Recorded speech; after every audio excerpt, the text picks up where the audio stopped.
Good morning. It is 8 o'clock on the dot, and we are taking a live look outside this Saturday morning. This is from our 9 News station at Sphere in Logan in Denver. We are finally expecting some winter weather across the state later today, with some snow already falling in the mountains. It'll be Denver's turn tomorrow, but let's take a peek at our ski resorts right now.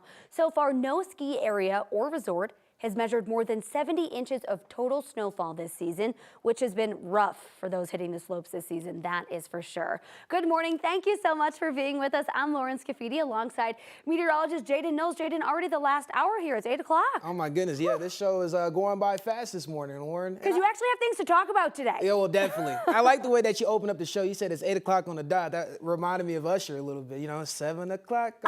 Let me go ahead and tell the weather. We do have some busy weather to talk about, especially as we head into tomorrow morning. So tomorrow morning, we do have that weather impact alert starting really from midnight, lasting to 12 p.m. But we're already seeing that active snowfall for the high country, mainly our northern mountains. So we're really seeing that. That's going to continue to blossom as we head into this afternoon. So here's satellite and radar. You can definitely see that snow already up towards parts of Steamboat Springs, even parts of Meeker and along I-70. Now, travel will become hazardous as we head into this evening, so just be mindful of that. But as you're getting ready to head out the door this morning, current temperatures on the cooler side. We're in the low to mid 30s as well as the low 40s in some spots, 41 degrees in Centennial as well as 42 degrees at the airport. Temperatures across the entire state.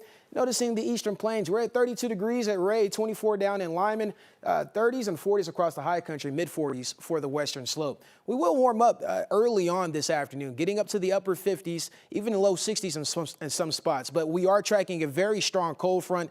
That cold front will definitely drop those temperatures. If you're outside around the time the front comes, you'll definitely feel the difference. So 59 today, but then as we head into 6 a.m. tomorrow morning, temperatures will be down to the low 20s, even the upper teens. So overall, we have a lot of big changes coming through. We'll talk about totals and timing later on in the show. Lauren? Sounds good, Jaden. Thank you so much. And with those temps dropping, like you mentioned this weekend, Denver is activating a cold weather shelter.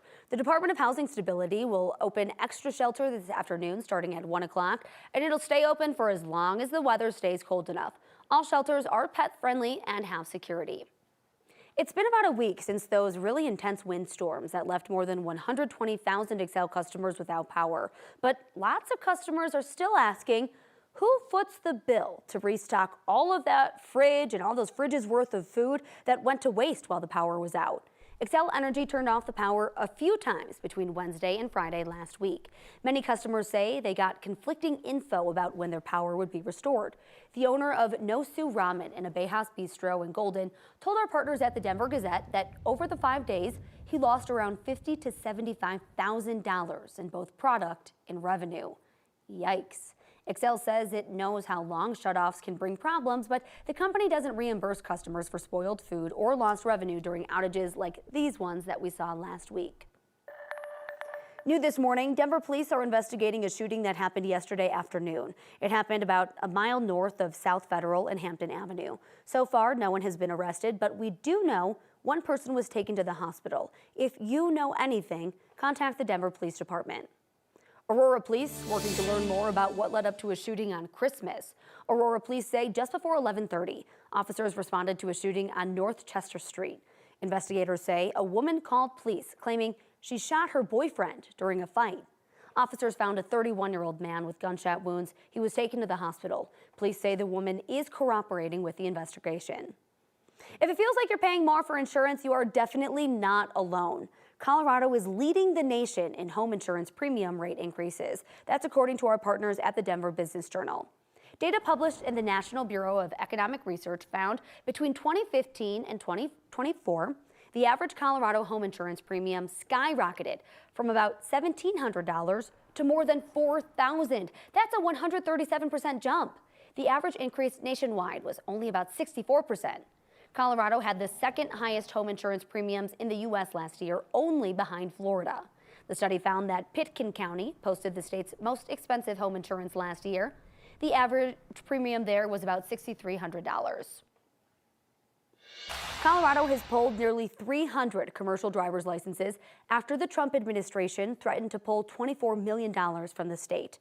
As 9 News reporter Spencer Soysher found out, it's all a part of the federal government's efforts to crack down on invalid CDLs and states not taking action on them.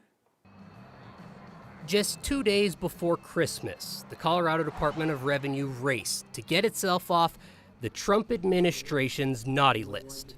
The feds say they're cracking down on truckers without valid commercial driver's licenses and those with licenses given improperly.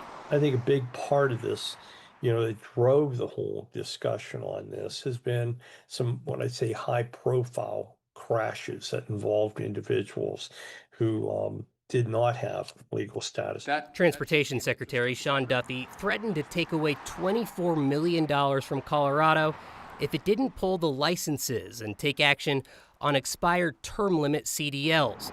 Those are commercial driver's licenses issued to people with temporary status whose CDL expiration date extends past their status end date. It isn't like a new law or anything like this. I mean, this has always been out there in terms of that you had to have the status on this end of it. So Colorado made a move. The state says it revoked 262 term limit CDLs for a total of more than 300 licenses revoked, the majority from Mexico. The state says it told the affected drivers in an email. All of a sudden, they don't have a job. Greg Fulton is the president of the Colorado Motor Carriers Association, a trucking industry group.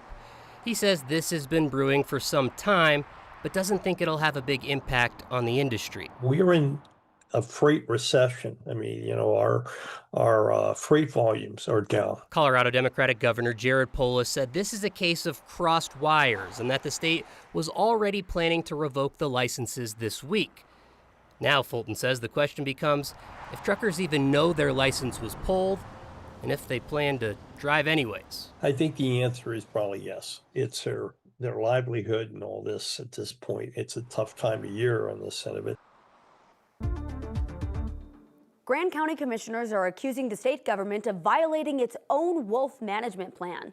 On December 11th, Colorado Parks and Wildlife re-released a wolf into Grand County after it had wandered into New Mexico. In letters to the government and CPW's director, commissioners called the decision a, quote, unacceptable breach of trust and a direct violation of the state's wolf management plan. That plan says problem wolves will not be relocated. Re-releasing them where they'd already had problems, re-releasing a problem wolf. I mean, the plan clearly says that you're not supposed to do that. CPW's acting director says they released the wolf where they did because it was near a female wolf.